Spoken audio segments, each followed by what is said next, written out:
Sanford, also known as bloggerqueen.com, my domain name. When we last left off, we were beginning chapter 3 of Wolf's Story. I decided not to continue with that book. We can use other books, so I could still show you the same concepts. Plus, I think you really need to get your own copy of Wolf's Story to keep in your classroom or even at home, because it's one of the best children's stories I've ever read. To go over again the inquiry theory and children being able to actually understand text and, better yet, respond to text based on the evidence written in the story. The teacher asks the questions and the students use the text to respond with an appropriate answer based on evidence from the text.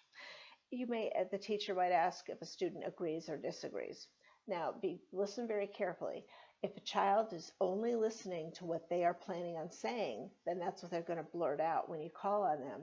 But that's an incorrect answer, because instead of saying what they wanted to say, they have to show evidence they were actually listening to what someone else was saying. And then, based on their opinion, they have to compare and contrast their opinion with what the opinion is of the other child in the classroom, and from there come up with an answer that makes sense. And yes, they can do it. Not at first, because it's up to the teacher to demonstrate and to ask appropriate questions. Can you tell me more about that? Do you remember what Sally said when Sally answered the question? Can you help me remember what Sally said? Now, how does that compare to what you just said? Do you see a difference in opinions? And you want them to see that, of course, there's a difference in opinions. And it doesn't mean that one's right and one's wrong, because your opinions are your opinions. They don't need to be right or wrong. They just need to show evidence from the text, and that's great. So, so you really want the kids to listen to what other people have said. So that's a good point there. And the book that I want to show you today is actually a reading program. It's my favorite reading program, best I've ever seen. And I was so happy that our school system allowed people, if they were interested in learning about the program, to take a 3-day teacher's workshop. And I don't know when I've ever had the opportunity to do that, but I'm just so grateful and happy that we were allowed to do that. And the information that we got was called Junior Great Books. I believe I got this copy on half.com, or you could go and you can Google it, and then it will show you where to get it from the actual company that works on the Junior Great Books. I will tell you it's extraordinarily expensive if you get it directly from the company. So you might want to, like, again, check used bookstores, half.com. I mean, this is in perfect condition. So you can still get books that are in really good condition. This Junior Great Book, so I just want to read you a little bit about the front of the book so that you can understand exactly why this book could be important. It says, "Welcome to the Junior Great Books curriculum. This inquiry-based program will give your students many opportunities to interact with thought-provoking stories as they develop their reading, writing, oral communication, and critical thinking skills. Because of the curriculum's emphasis on discussion and its focus on interpretation, all your students, whether or not they are reading at grade level, will be able to contribute and will grow in their ability to read and enjoy challenging literature. The Junior Great Books curriculum develops students' reading comprehension in the context of thinking about genuine problems of meaning. Its interpretation activities enable students to become more aware of their reactions as they read, develop a sensitivity to language, value their own curiosity about a text, and explore new ideas through writing. Through Junior Great Books, students practice many reading and thinking skills, recalling and organizing details from the story, drawing inferences, analyzing characters' motives, and finding the main idea of a passage or the text as a whole." So in addition to you get the book, there's a lengthy story that is above the children's reading level, and the program is 4 times a week. So the teacher reads to the children the same story 3 times a week with a different goal and objective and outcome every time.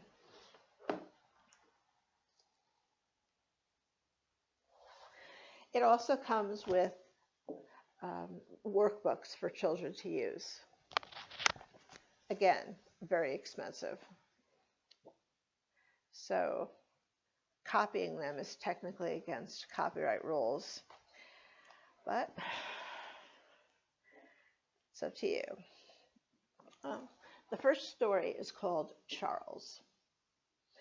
Charles is a little boy that started kindergarten.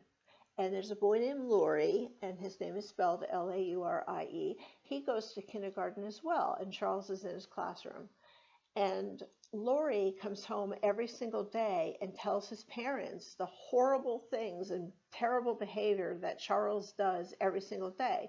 He had to go to the office because he kicked the teacher. He was spanked. He was punished. He had to stand in the corner. He had to stand up all day. He threw things around the room. He hit a girl. He pulled someone's hair. And the parents just couldn't believe that there's this child doing all these horrendous things in the classroom, and the child is still allowed to stay in the classroom and repeat these behaviors. And Laurie's telling his parents how often he goes to the principal's office, and they just can't understand how he would be allowed to do all these things. But I should also tell you that Laurie is not a well-behaved child. He yells at his parents. He uses not swear words, but maybe to a kindergartner the words would be cussing. He throws things in the house. He makes fun of his father. He interrupts his parents when they talk. And he's just not a nice kid. But his parents act like he's wonderful. So ultimately, the parents wind up going to open house, and the mom is dying to find out who Charles' parents are. She wants to see if they have their heads down, if they're embarrassed for sending such a horrendous child to school, and she just can't wait to find out. So she introduces herself to Laurie's kindergarten teacher, and the kindergarten teacher says, "Oh, yes, we know Laurie very, very well. He is quite an interesting student and quite challenging." And the mom said, "Oh, yes, yeah, he's a really good boy, but I'm sure you must have your hands terribly full with Charles." And the kindergarten teacher said, "Charles? We don't have a Charles in our classroom." What's the point of that story if there is no Charles? Who's Charles? Charles is Laurie. And Laurie was going home and telling his parents everything that he did that day, but he was blaming it on another student. So ultimately, that is the point that you get from the end of the story. And there are questions that children would ask. And actually, the way this plan of this is set up is that the teacher does a shared inquiry discussion with half the class, while the other half of the class is at their seat working with some of these questions. Why do some children misbehave in school? Circle what you think is the main reason. If you can think of a different reason, write it down. They're trying to show their independence. They don't know any better. They're looking for attention. They're angry or unhappy inside, or a different reason. The children have to write that down.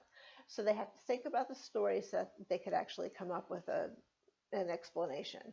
And then there's another day where they have to think about what they're reading and come up with answers to 3 questions that are already written down.